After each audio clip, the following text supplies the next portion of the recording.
Loué et remercié soit notre Dieu de ce que réellement nous n'avons pas besoin d'être tristes, mais de ce que nous pouvons avec joie servir notre Dieu parce qu'il nous a accordé sa paix et sa joie dans nos cœurs. Nous n'avons pas notre propre joie, mais il nous a donné sa joie et sa paix. Et c'est pour cette raison que nous pouvons aussi avec joie le servir ici dans le pays du temps.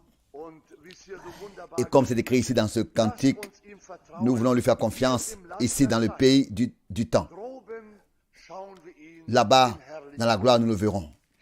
Ici, nous vivons dans la foi, mais là-bas, nous le verrons dans la réalité, mes bien-aimés et frères et sœurs. Mais nous savons que le Seigneur Jésus, alors qu'il marchait sur cette terre, alors qu'il fut crucifié et que après, il a été dit qu'il est ressuscité. Alors, il y en a qui ne voulaient pas croire.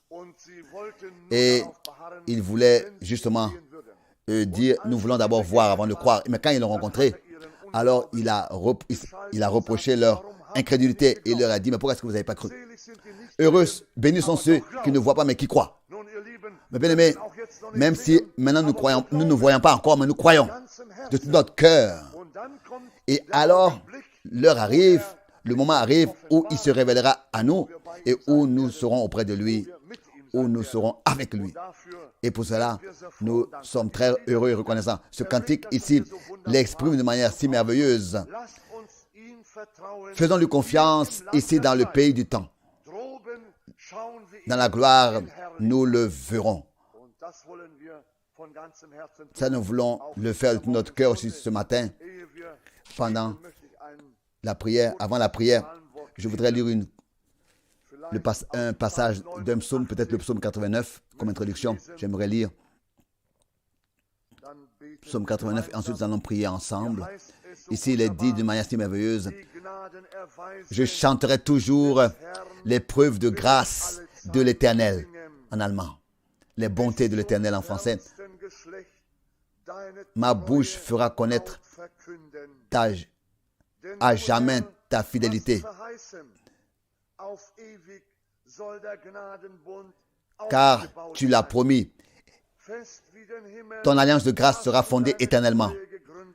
Tu as établi ta fidélité dans les cieux. J'ai fait une alliance avec mon élu. Voici ce que j'ai juré à David, mon serviteur. J'affirmerai ta postérité pour toujours. Et j'établirai ton trône à perpétuité. Ça, c'est une parole merveilleuse que nous venons de lire et que nous avons déjà lu. Cet homme de Dieu dit ici, je chanterai toujours les bontés de l'Éternel, en allemand les preuves de grâce de l'Éternel, et jusqu'aux générations futures, je ferai connaître ta fidélité, en allemand, ta fidélité, les générations futures. Je ne sais pas comment les choses vont pour vous, mais ça ne va pas aller différemment. Bien mes frères et sœurs, si nous avons rencontré le Seigneur, nous ne pouvons rien faire d'autre que de chanter et de faire connaître aux hommes sa fidélité et de chanter à haute voix sa fidélité et sa bonté et sa grâce tous les jours de notre vie, que ce soit que nous soyons jeunes ou bien que nous soyons déjà avancés en âge. C'est la même chose. Cela ne change rien dans notre vie. Mais nous restons fidèles à celui qui nous a élus, qui nous a appelés, qui a fait de nous son peuple. Et alors nous ne pouvons rien faire d'autre que nous soyons jeunes ou bien avancés en âge, ou bien que nous ayons vieilli dans la chair. Nous ne pouvons rien faire d'autre que de chanter les bontés de notre Dieu et sa grâce et de faire connaître cela aux hommes. Bien frères, ça c'est quelque chose de merveilleux. Pas comme certains sont parfois comme ça et une autre fois comme ça. Parfois ils sont croyants, tout d'un coup un jour ils ne sont plus croyants et de nouveau ils sont encore croyants, ou bien alors de nouveau ils sont encore incrédules, ou bien incroyants. Non, je pense que les élus de Dieu, ils ont l'élection qu'ils ont reçue et ils savent que tous les jours de leur vie, ils savent à qui ils croient et ils savent à qui est-ce qu'ils restent attachés. Pour eux, il n'y a pas une fois d'être comme ça et une autre fois d'être encore autrement. Mais regardez les vrais hommes de Dieu. Regardez, depuis le commencement jusqu'à la fin de leur vie, ils ont, n'est-ce pas, loué les bontés de l'Éternel et ils en ont parlé. Ils en ont rendu témoignage. Paul à qui la grâce de Dieu avait apparu, celui à qui le Seigneur avait apparu sur le chemin de Damas, il a loué le Seigneur devant les grands et les petits, devant les rois et devant des grands docteurs et devant les hommes ordinaires. Il n'a rien hésité à faire. Il n'a pas manqué de porter et de témoigner de la bonté, de la grâce de l'Éternel et de faire connaître sa fidélité. Car tu as promis, le verset 4, le verset 3, car toi le Seigneur, tu l'as permis, tu l'as promis. Ton alliance de grâce sera fondée éternellement. C'est de ça qu'il s'agit. Pas pour un jour ou pour 2 jours, aujourd'hui comme ça, demain comme ça, pas une fois comme ça, une autre fois comme ça, non. L'alliance de grâce, au verset 3, de l'Éternel, notre Dieu, est fondée pour toujours. Nous l'avons lu. La bonté a des fondements éternels. Non, l'alliance de grâce de notre Dieu est fondée éternellement. Et cette alliance de grâce a été établie pour toujours. En allemand, mes bien frères et sœurs. Pas une fois comme ça et une autre fois comme ça. On ne sait pas où on appartient. Parfois on croit ceci, après on croit autre chose. Selon tout vent, se diriger selon chaque vent de doctrine. Non. Mais nous pouvons dire que Dieu nous a accordé sa grâce, comme nous l'avons entendu hier soir dans la parole de Dieu, que entièrement nous nous dirigeons d'après sa parole et seulement d'après les Écritures. Et nous sommes heureux et connaissants pour cela. Tu établis ta fidélité car tu as promis que ton alliance de grâce est fondée pour toujours. Et réellement, elle est établie pour toujours. Fondée pour toujours. Dieu ne retire rien. Et si quelque chose est retiré, ce sont les hommes qui le font, mais pas Dieu. Dieu ne retire rien de tout, de ce qu'il a promis, de ce qu'il a fait, de ce qu'il a dit. Et cela reste valable. C'est merveilleux. Cela reste valable. Ton alliance de grâce reste fondée éternellement. En allemand, reste fondée éternellement. Tu établis ta fidélité dans les cieux. En allemand, au verset 4, j'ai fait alliance avec mon élu. Oui. Et pas seulement avec David, mais avec ses élus, jusqu'à dans nos jours. Oh, ça c'est merveilleux. Bien, mes frères et sœurs, c'est une grande joie. Ça devrait nous remplir de joie. Oui, servez le Seigneur avec joie. Ça, c'est ce qu'il nous demande. Est-ce que nous ne devrions pas être heureux et joyeux? Je ne sais pas. Nous ne pourrons rien faire d'autre. Voici ce que j'ai juré à David, mon serviteur. J'affermirai ta postérité pour toujours. Et j'établirai ton trône à perpétuité. Donc pour toujours, en tout temps. Et nous pouvons dire que ce que le Seigneur promet, ça, il le fait certainement. Oh, pour cela, nous lui en sommes très reconnaissants. Encore ce matin, nous voulons, avec joie, encore ce matin, l'adorer. Et ensemble, nous voulons le faire. Levons-nous. Alléluia. Dieu Tout-Puissant, ce matin encore, nous sommes de nouveau ici rassemblés dans ton nom merveilleux. Nous te remercions, Seigneur, de ce que ton alliance de grâce est éternellement fondée, et pas seulement pour un jour ou 2 jours, ou bien pour 1 an ou bien 2 ans, mais fondée, établie et reste fondée et établie pour toujours, éternellement. Que à ton nom soit la louange et la gloire. Ce que tu as dit, ce que tu as promis, tu le fais. Nous sommes tellement reconnaissants encore ce matin de ce que nous pouvons t'adorer, de ce que nous pouvons venir à toi, de ce que nous pouvons regarder à toi. Oh Seigneur Jésus, nous t'adorons de tout notre cœur. Ôte de nous tout ce qui ne vient pas de toi, tout ce qui ne te plaît pas, et que ta gloire soit manifestée dans nos cœurs, dans nos vies, pour qu'avec joie nous puissions, Seigneur, ouvrir nos bouches pour louer ton Saint-Nom. Seigneur, comme ce cantique qu'il a chanté, servez le Seigneur avec joie. Ça, c'est ce qu'il nous demande. Venez avec allégresse pour son honneur. Ça, nous voulons le faire et nous ne voulons pas l'oublier. Mais en tout temps, quoi qu'il nous arriverait, bien ou mal, nous regardons, Seigneur, comment les disciples, quand ils ont été jetés en prison, ils ont commencé là aussi, là-bas, à louer ton Saint-Nom et à chanter des cantiques à ton nom et à ton honneur. Seigneur, nous sommes libres. Nous sommes aussi libres. Nous ne sommes pas en prison. Comment est-ce que nous ne devrions pas te louer et t'exalter, Seigneur, et t'apporter des louanges et de l'allégresse? Oh Seigneur, que tu puisses toi-même accorder nos cœurs pour que nous puissions le faire de la bonne manière.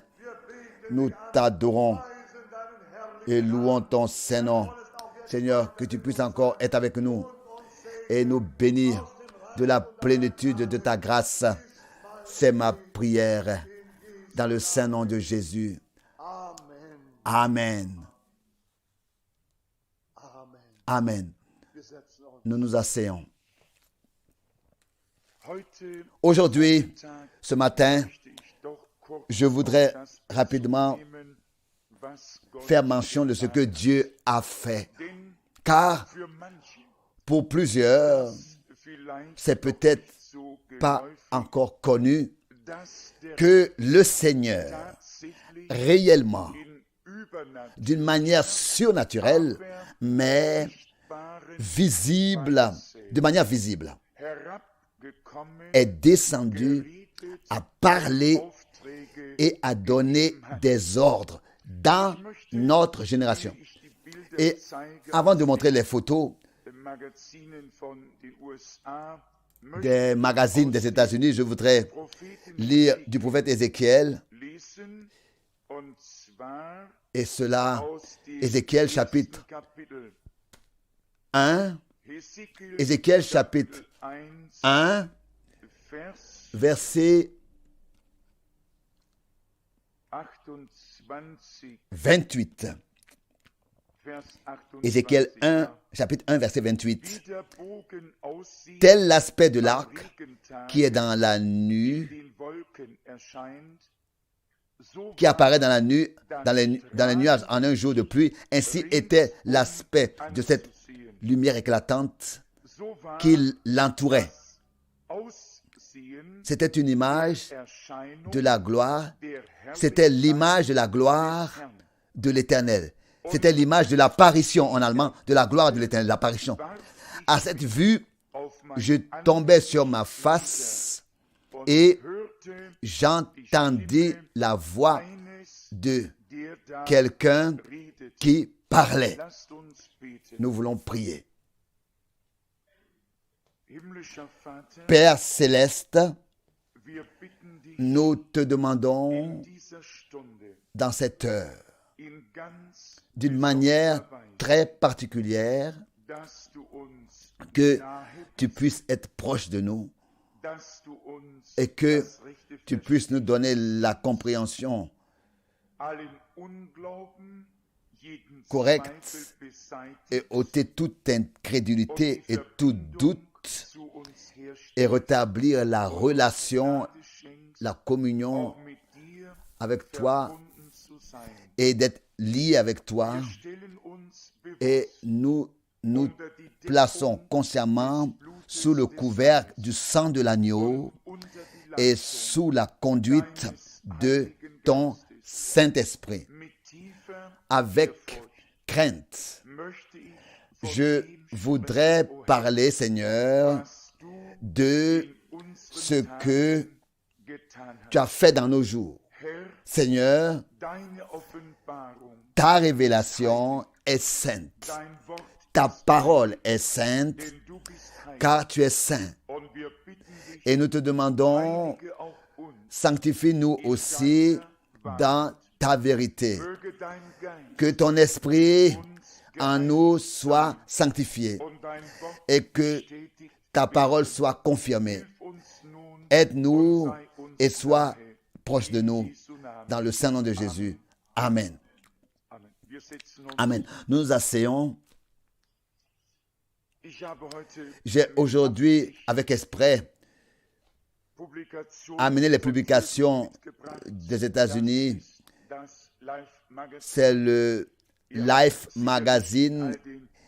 Sûrement que dans toutes les publications, vous avez déjà entendu parler de ça. Et aussi cette apparition de la nuée, ici sur cette page, dans ce grand magazine qui, à l'époque, a été publié en Amérique, alors que le Seigneur, dans la nuée, avait apparu le 28 février 1963, avait apparu à frère Branham. Bien sûr que la photo est prise de plus de 300 km, d'une distance de plus de 300 km. Mais ici, j'ai le Science Magazine, en allemand, oui, le magazine scientifique, le Science Magazine. Et ici, nous avons la première page, n'est-ce pas, la même photo de l'apparition de la nuée. Quand nous lisons la parole de Dieu, j'ai encore apporté d'autres coupures de journaux. Ici, c'est peut-être pas trop important, mais celui qui veut les voir peut les voir. Je les ai apportés en tout cas, en tous les cas. Et aussi cette photo la plus connue est sûrement celle-là ici, alors que le Seigneur, dans la colonne de nuée, était descendu. Et nous savons que la même chose, de deux manières, est décrite. Une fois en tant que colonne de nuée et une fois en tant que colonne de feu. Le jour, c'était une colonne de nuée et la nuit, c'était une colonne de feu. Les deux étaient la même gloire et la présence de Dieu. De cette manière, le Seigneur était avec Israël pendant les 40 ans de marche, car la colonne de feu ne se retirait pas de la nuit et la colonne de nuée ne se retirait pas de la journée. Alors, quand nous lisons dans la Bible, ici par exemple, du prophète Ézéchiel, et je vis l'apparition de la gloire de l'Éternel. C'est ce que nous avons lu au verset 28 du premier chapitre d'Ézéchiel. Alors c'est différent. Quand quelqu'un dit aujourd'hui, par exemple, où j'ai expérimenté la gloire de Dieu, peut-être qu'il veut dire une expérience qui a été exprimée dans sa vie, mais est-ce que pendant l'expérience, il a vu et entendu réellement quelque chose, comme on peut le lire dans Ézéchiel 1, verset 28? Ça, il faut que cela soit éclairci et prouvé. Mais quand les prophètes parlaient de la gloire de Dieu, alors ils avaient vraiment vu quelque chose de surnaturel. Et ça, c'était la manière de l'apparition, la manière avec laquelle le Seigneur apparaissait. Les hommes ne voyaient pas le Seigneur, mais ils voyaient l'enveloppe. Ils voyaient la nuée de gloire, la lumière dans laquelle il était enveloppé. Par exemple, alors que le Seigneur fut né là-bas à Bethléem, il est dit, et la gloire du Seigneur a apparu au berger. Dans Luc 2, verset 9, le Seigneur naquit là-bas, fut né là-bas, mais la gloire du Seigneur resplendit autour d'eux. Cette nuée surnaturelle a apparu là-bas au berger sur le champ et la voix a retenti. C'est aujourd'hui, dans la ville de David, il vous est né un sauveur qui est le Christ, le Seigneur. Cette nuée de gloire, après presque de 2000 ans, pour la première fois, a apparu visiblement, comme dans Luc 2. Et c'est en cela qu'est la chose extraordinaire. Si dans le déroulement de l'histoire de l'Église, cela avait eu lieu toujours de nouveau, alors rien d'extraordinaire aurait été que cela ait apparu dans notre temps. Mais seulement en raison de ce fait que après presque de 2000 ans, quelque chose de comparable n'avait pas eu lieu durant ces 2000 ans. C'est maintenant dans notre temps que cela a eu lieu. Et pourquoi est-ce que c'est dans notre génération? Pourquoi est-ce que à la fin des jours, à la fin du temps de la grâce, le Seigneur est apparu? Pourquoi est-ce que c'est justement dans notre temps de la même nuée surnaturelle, telle qu'on l'a lu dans Ézéchiel 1, verset 28, de la même manière, il s'est révélé, il a apparu et il a parlé, comme dans l'Ancien Testament, comme dans les jours de Moïse, et ici chez Ézéchiel, aussi dans Daniel. Daniel aussi a vu la gloire du Seigneur, et ensuite les bergers l'ont vu aussi. Paul aussi a vu le Seigneur, qui lui est apparu dans la nuée de gloire. Ses yeux ont été aveuglés par cette lumière dans Actes des Apôtres chapitre 9. Actes des Apôtres chapitre 9. Et Paul ne pouvait plus voir. Quand il a dit « Qui es-tu, Seigneur ?» La réponse a été « Je suis Jésus que tu persécutes. » Vous pouvez le lire dans Actes 9. Et qui est-ce qui persécutait? Il persécutait les croyants. Et qui étaient les croyants? C'étaient des membres du corps de Jésus-Christ.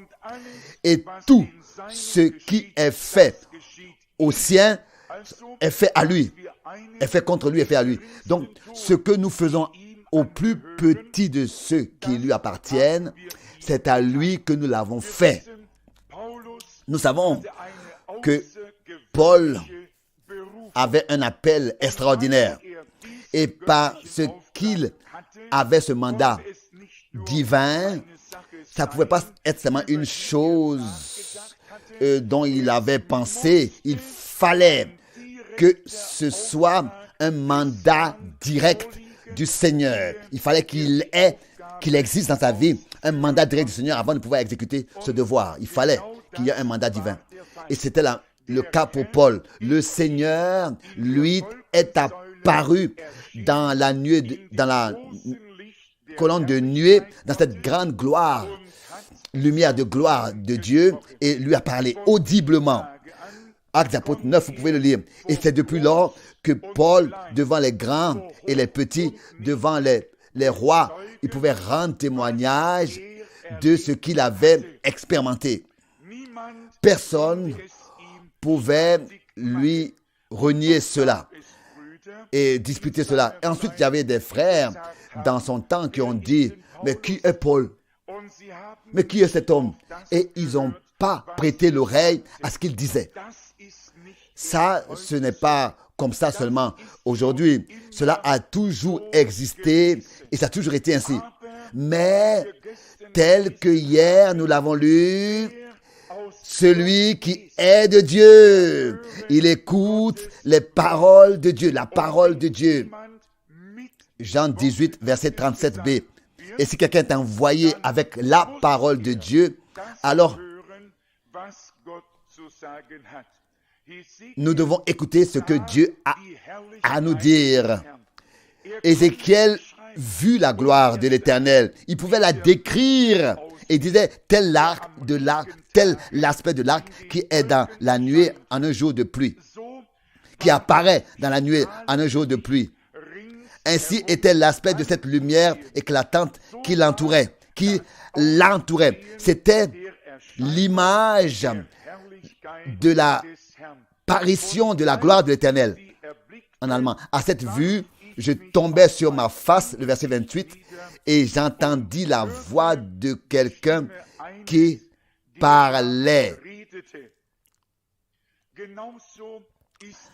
C'est la même chose aussi qui s'est passé pour frère Branham. Personne devrait penser que nous serions insensés et à vouloir ne serait qu'un seul moment rendre un culte à un homme. Rien n'est plus loin de nous que ça. C'est comme ça. Et aussi, cela est loin de nous de penser à passer à côté de ce que Dieu nous a apporté et a fait pour nous. C'est impossible. Nous ne pouvons pas passer à côté de ce que Dieu a fait et a apporté et malgré tout vouloir subsister devant lui. Prétendons, et ça nous ne le prétendons pas seulement, c'est une réalité divine. Le Seigneur a parlé à Frère Branham et depuis son enfance, son plus petit âge, il a parlé déjà avec lui. Il pouvait dire, la première chose à laquelle je me rappelle, c'est une vision que Dieu m'a montrée. Avant même de pouvoir penser ou bien faire quelque chose, il peut se rappeler d'avoir vu une vision. Et il disait mot à mot, il n'avait même pas 3 ans quand cela a eu lieu. Il portait encore un long vêtement comme les enfants autrefois avaient porté. Et il disait, mon oncle est entré dans la salle, dans la pièce. C'était l'hiver, il avait de la neige sur ses chaussures. Et je suis allé pour lui enlever la neige des chaussures parce qu'il était venu nous rendre visite. Et pendant que je voulais faire ça, je vis une vision. Imaginez-vous, un petit enfant qui n'a même pas, qui peut à peine marcher, qui a même pas 3 ans. Et malgré tout, il est né déjà prophète. Il était né déjà prophète. Nous l'avons déjà entendu. Les prophètes ne le deviennent pas après leur conversion. Ils sont, en tant que prophètes, nés déjà dans ce monde. Et pour que vous puissiez savoir que cela est écrit dans la Bible, je vais vous le lire. Car beaucoup de choses peuvent être dites, mais si ce n'est pas écrit dans la Bible, alors vous pouvez l'oublier. Ici, c'est écrit dans Jérémie, le 1er chapitre, verset 7. Et l'Éternel me dit, ne dis pas, je suis un enfant, car tu iras vers tous ceux auprès de qui je t'enverrai, et tu diras tout ce que je t'ordonnerai. Ne les crains point, car je suis avec toi pour te délivrer, dit l'Éternel. Je cherche cette parole. Non, je voulais lire le verset 4. Verset 4 plutôt. La parole d'Éternel me fut adressée à ces mots. Avant que je t'ai formé dans le ventre de ta mère, je te connaissais. En allemand, je t'ai choisi. Et avant même que tu sois sorti de son sein, je t'avais consacré, je t'avais établi prophète des nations. Avant que il soit sorti du sein de sa mère, avant même qu'il fût formé dans le ventre de sa mère, Dieu l'avait consacré et établi prophète pour les nations. Prophète a un caractère lié à l'histoire du salut et d'une dimension mondiale. De telles personnes sont déjà depuis le sein de leur mère ont été déterminées par Dieu à être porteurs et à porter sa parole et à révéler sa volonté. Et ils ne consultent pas la chair et le sang, mais Dieu parle avec eux directement, audiblement et en vertu d'un mandat divin et d'une inspiration divine. Ils prêchent et ils annoncent la parole révélée de Dieu. C'est ainsi que c'était avec tous les prophètes et avec... Qu'est-ce que je devrais dire? Je voudrais presque dire avec une profonde, avec une fierté. Je m'excuse de cette expression. Peut-être que ça n'a pas sa place ici dans ce domaine. Mais malgré tout, j'aimerais le dire.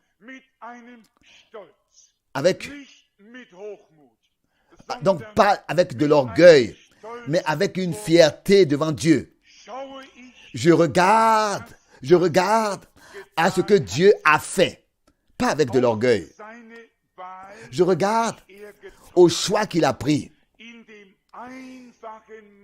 Dans l'homme le plus simple des montagnes du Kentucky. Un hillbilly, c'est ainsi qu'ils l'ont tous appelé.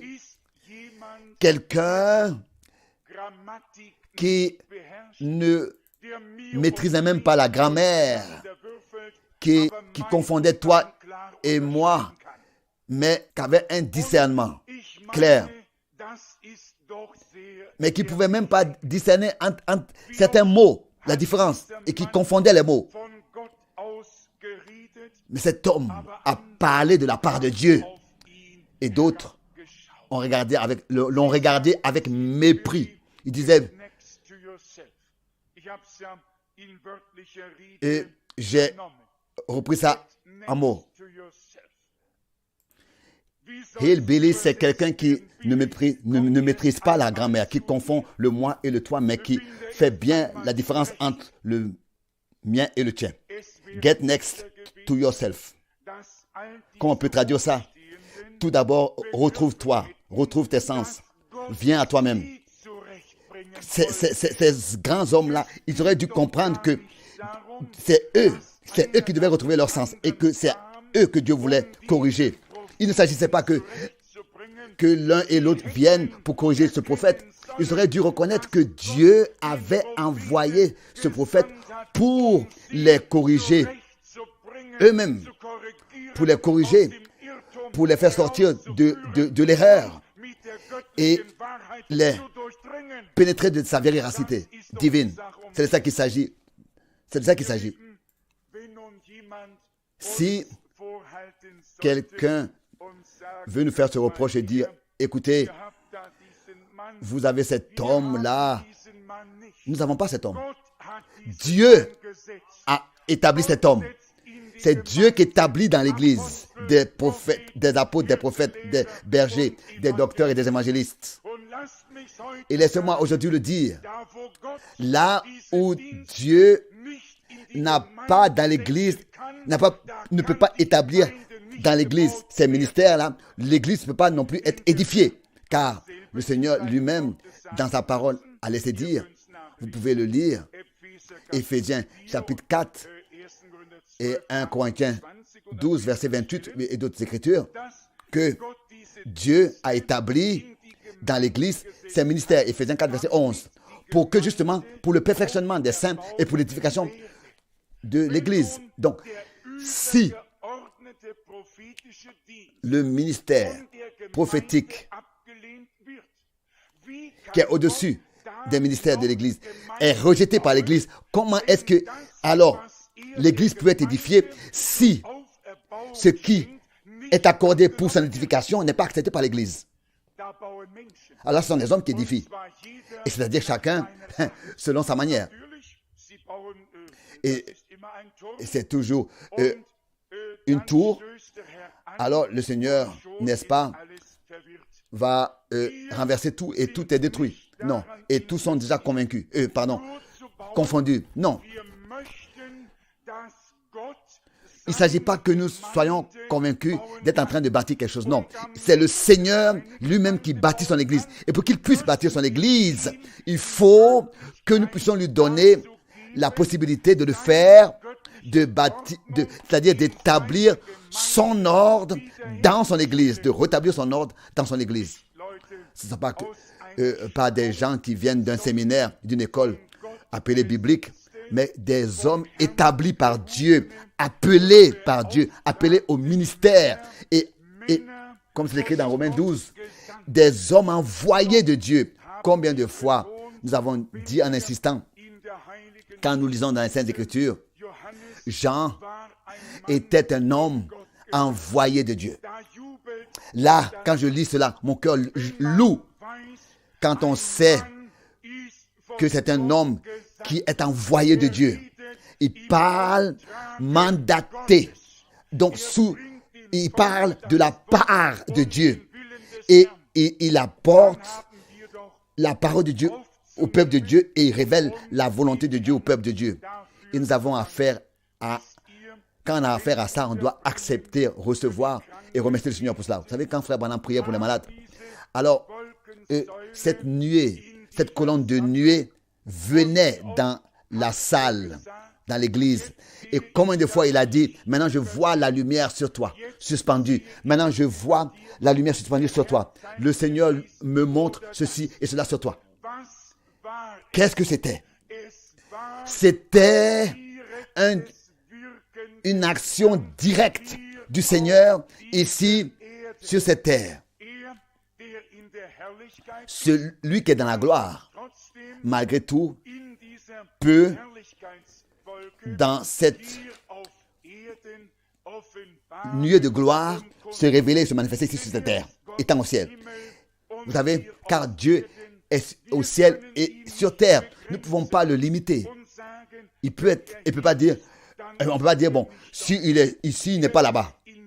Non, il est dans ton cœur et dans mon cœur en même temps.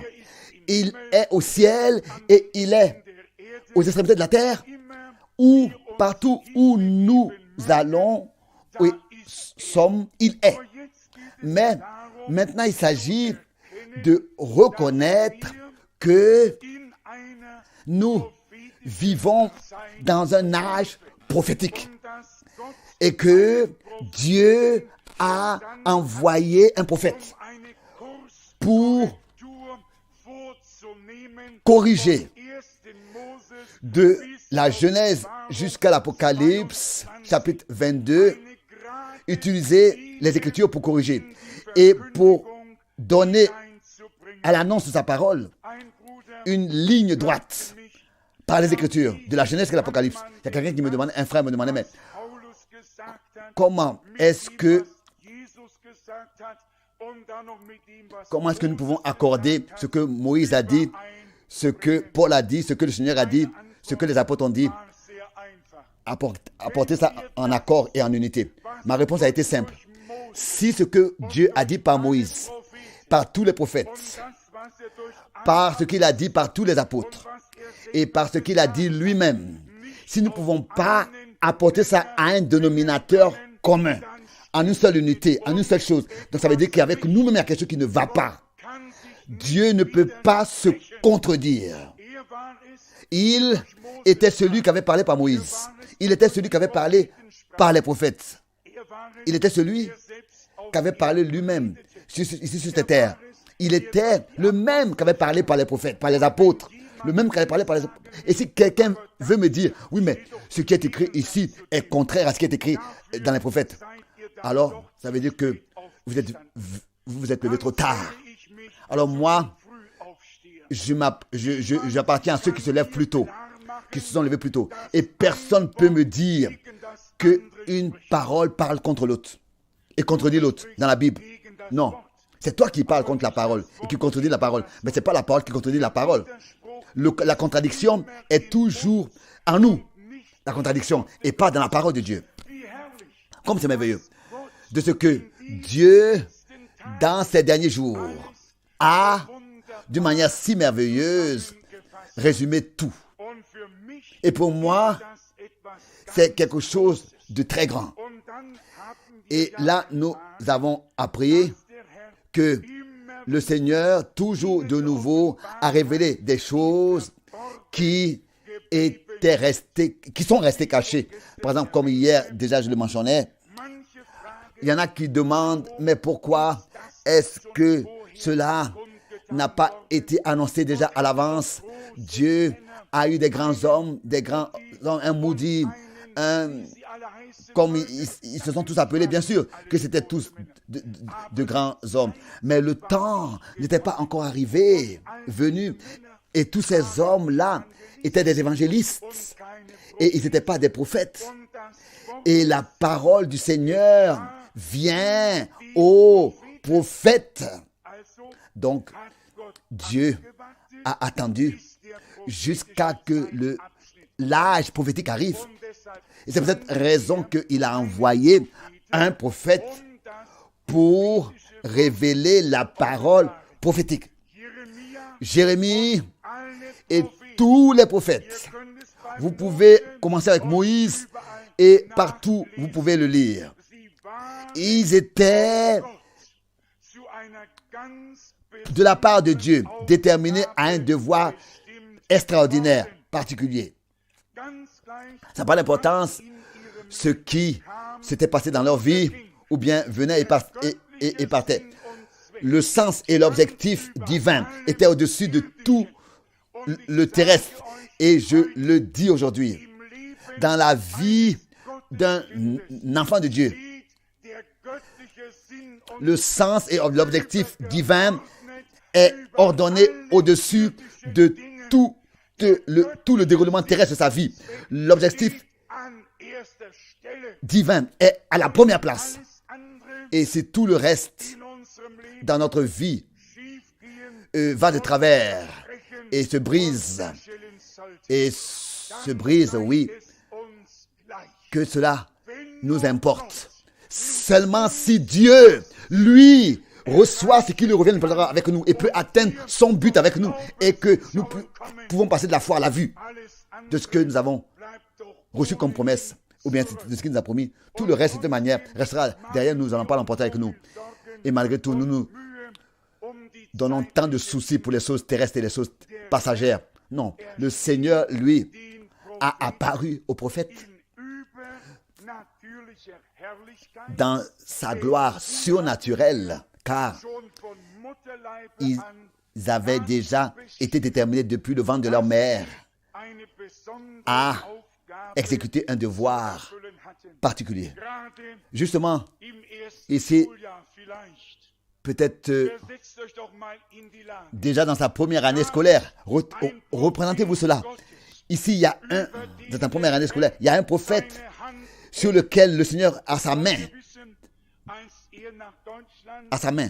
Et vous savez, alors qu'il était venu en Allemagne et est allé en Suisse, ce n'est pas un secret. Il le dit dans les prédications.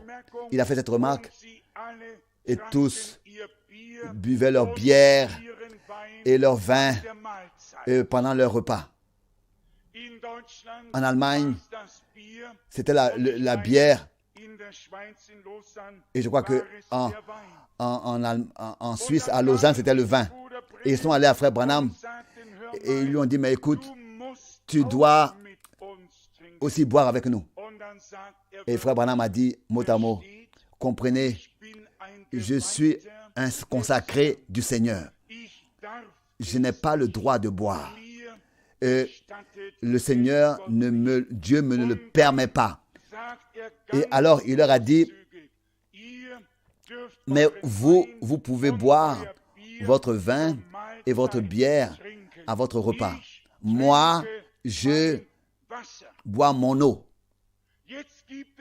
Maintenant, il y en a bien des frères qui disent, Frère Branham n'a pas bu une goutte d'alcool, donc tous les croyants ne doivent pas non plus boire. Si vous le faites, que Dieu vous bénisse. Moi, je bois avec vous l'eau, et plus claire l'eau est, et mieux cela sera pour moi. Mais si je suis quelque part et que un petit verre de vin m'est offert, je le bois aussi. Moi, le Seigneur ne m'a pas donné cet ordre de ne pas boire. Et nous voyons même avec Paul qu'il a dit à Timothée, bois un peu de vin à cause de tes problèmes de ventre. Il y en a qui prennent des instructions qui sont adressées personnellement à un homme et ils le prennent comme une doctrine, ils le généralisent et ils en font une doctrine pour tout le monde. Et ça, Dieu ne le veut pas. Dieu veut que tu marches avec lui dans le chemin qu'il a pour toi. Est-ce que vous avez bien compris ça? Nous ne sommes pas ici pour dire à quelqu'un ce qu'il doit manger ou bien ce qu'il ne doit pas boire ou bien boire. Nous sommes seulement ici pour dire que Dieu, avec ses prophètes, devait suivre un chemin bien particulier. Regardez ce que le Seigneur avait dit à Samson. Il n'avait pas le droit de se couper les cheveux. Et malgré tout, il est écrit dans la parole de Dieu que si un homme a les longs cheveux, c'est un déshonneur pour lui. Et c'est comme une femme, si elle a de longs cheveux, c'est un honneur pour elle. C'était à Samson que Dieu a fait une exception. N'est-ce pas? Est-ce que Dieu doit te dire aussi, te poser la question, Dieu a le droit de faire ce qu'il veut? Est-ce qu'on va faire une doctrine que de dire maintenant tout le monde doit se laisser pousser les cheveux? C'était quelque chose qui était à Samson. Dieu, dans tous les temps, d'éternité en éternité, a donné des ordres. Et heureux ceux qui ne se heurtent pas à ces choses et comprennent de la bonne manière tout. Et ceux qui marchent dans la lumière ne se heurtent pas de toute manière, ne trébuchent pas. Il y en a qui disent, oh, il m'a heurté, cela, ce qu'il fait a été une occasion de chute pour moi. J'ai déjà souvent entendu ça. Moi, pas une seule personne a déjà été pour moi une occasion de chute. Personne, rien. Jamais je me suis heurté à ce que quelqu'un fait. Je ne sais pas pourquoi. Pas aucun homme, jamais. Et vous savez ce que les Saintes Écritures disent? Celui qui marche dans la lumière, il ne se heurte pas. Donc, où est l'heurte? Quand quelqu'un marche dans les ténèbres, alors cela peut arriver qu'il se heurte. Et il dit, oh, je me suis cogné, et il trébuche. Mais il a été dans les ténèbres. Sinon, il n'aurait pas eu cette heurte. Car il aurait vu l'obstacle. Et il n'aurait pas besoin de trébucher. Il aurait évité l'obstacle. Est-ce que vous comprenez ce que je veux dire? Celui qui marche dans la lumière, il n'a pas d'occasion de chute pour lui. Et si nous marchons dans la lumière, tel que lui, il est dans la lumière, alors nous avons communion les uns avec les autres et avec lui.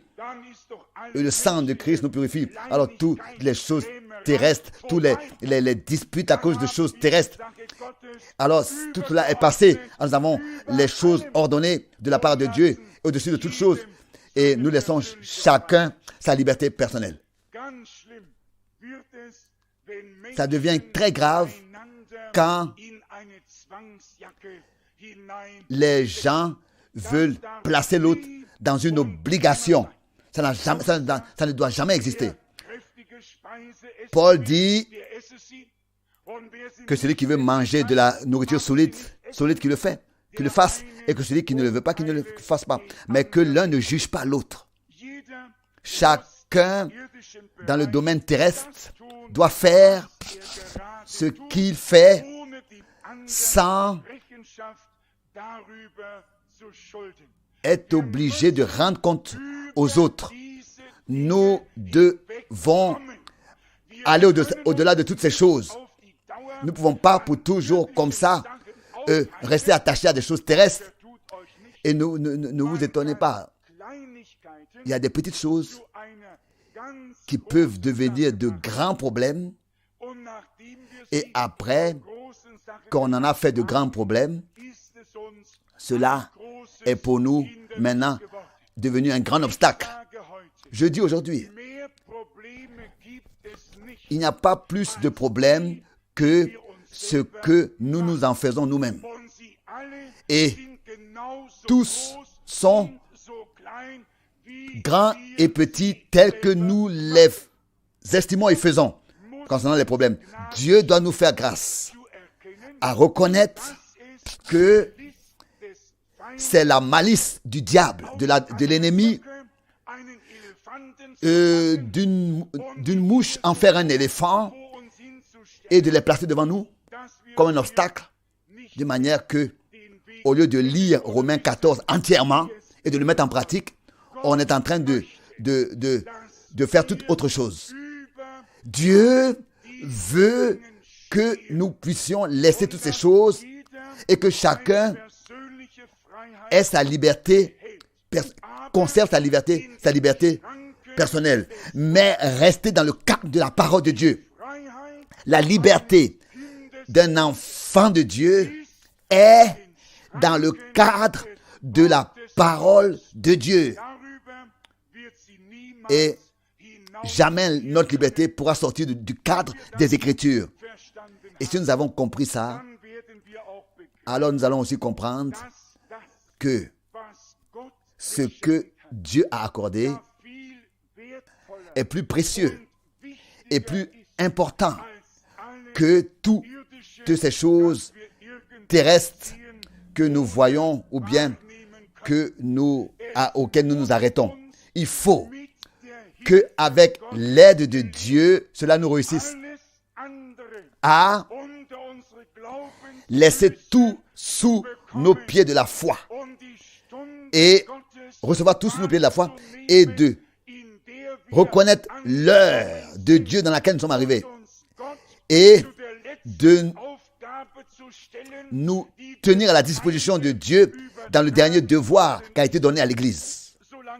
Tant que nous restons encore arrêtés et que nous voulons mettre de l'ordre et mettre de côté dans les petites choses que nous avons les uns avec les autres, nous ne sommes pas encore aptes à nous occuper du devoir que Dieu a donné à l'Église. De la même manière, tel que Dieu a appelé Frère Branham et a parlé par lui. Et par cela, maintenant, à la fin des jours, appelle une église épouse à sortir. De la même manière, il faut que cette épouse église appelée à sortir, qui est sortie, se place, se mette à la disposition du devoir que Dieu lui a donné à remplir. Frère Branham, lui, il a rempli son devoir, son mandat.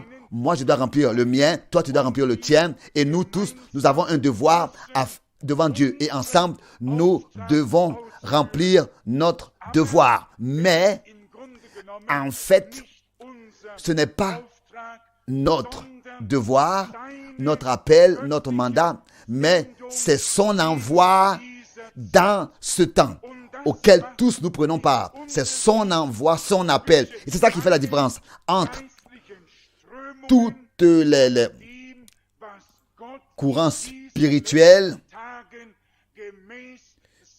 et entre ce que Dieu fait dans ce temps en accord avec sa parole. Dieu veille sur sa parole pour l'accomplir. C'est ça la différence. Et il y a une parole qui est écrite. C'est ça la différence entre tous ces courants spirituels et entre ce que Dieu fait. Ces promesses restent valables. Je vous envoie le prophète Élie avant que le jour terrible et redoutable de l'Éternel arrive. Quand le temps fut arrivé, Dieu a veillé sur sa parole. De Malachie 4 au verset 5 pour l'accomplir. Et a envoyé un prophète avant que le jour terrible et redoutable de l'Éternel vienne, comme c'est écrit dans Malachie 4 verset 5. Tout ce qui est écrit dans la parole de Dieu doit s'accomplir. Et laissons chaque parole révélée. Nous voulons l'accepter telle qu'elle est sortie de la bouche du Seigneur. Et alors, nous serons secourus. Et j'ai vraiment encore une demande et que cela ne soit pas pris par personne personnellement. Nous voulons arrêter d'enseigner l'un et l'autre, de s'enseigner l'un l'autre. Nous ne sommes pas là pour nous enseigner les uns les autres. Nous voulons tous, sous l'écoute de la parole, nous asseoir. Et Dieu nous enseignera tous. Arrêtons d'enseigner l'un l'autre, de s'enseigner l'un l'autre, de vouloir enseigner les autres. Car la Bible dit que le Saint-Esprit, le Consolateur, quand il sera venu, il vous annoncera toutes choses. Il vous conduira dans toute la vérité. Il vous enseignera.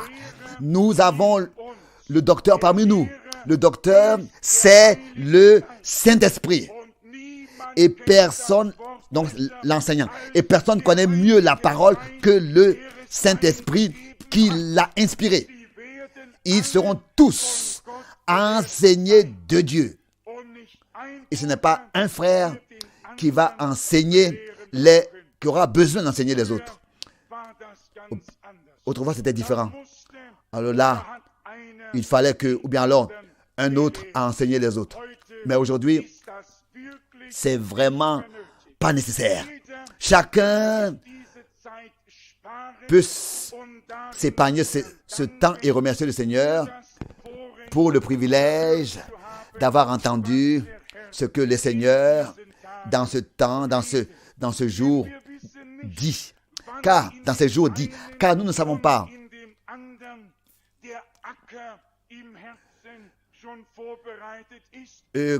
comment est-ce que dans l'un ou bien dans l'autre, le sol est déjà préparé et quand est-ce que ce qui a été semé va porter son fruit. Nous n'avons qu'un seul devoir, c'est d'ensemencer la semence, de planter la semence.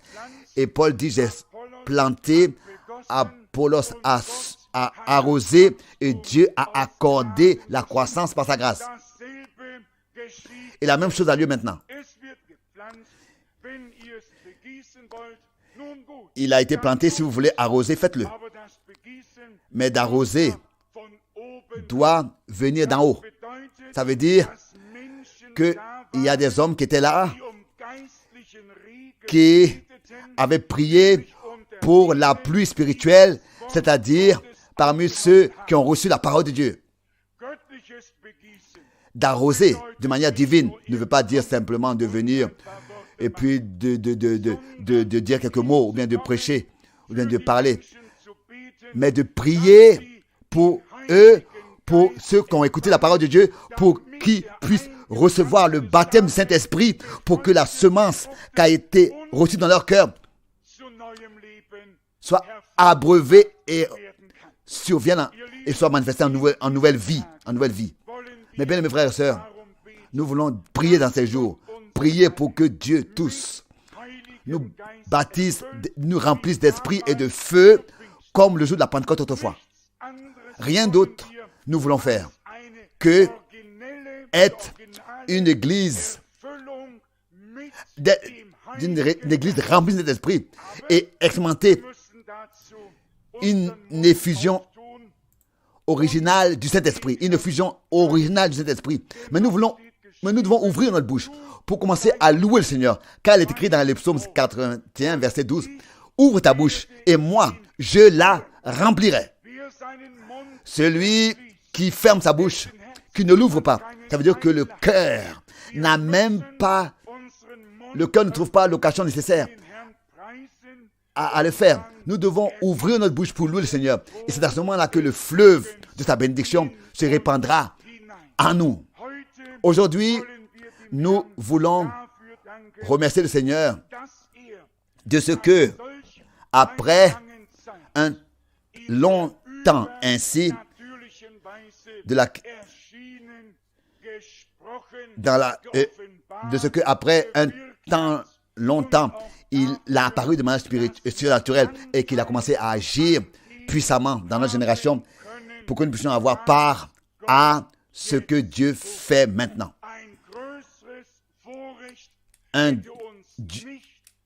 Dieu n'aurait pas pu nous accorder un plus grand privilège que ça.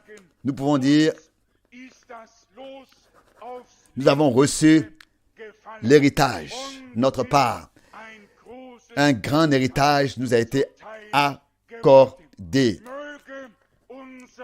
Que notre Dieu, aujourd'hui, puisse allumer son feu dans nos cœurs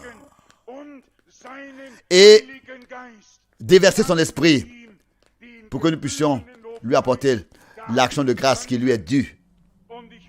Et je pense que nous venons maintenant devant pour le faire et pour prier ici et adorer ensemble. Levons-nous tous et venons devant tous pour, de tout notre cœur, remercier le Seigneur.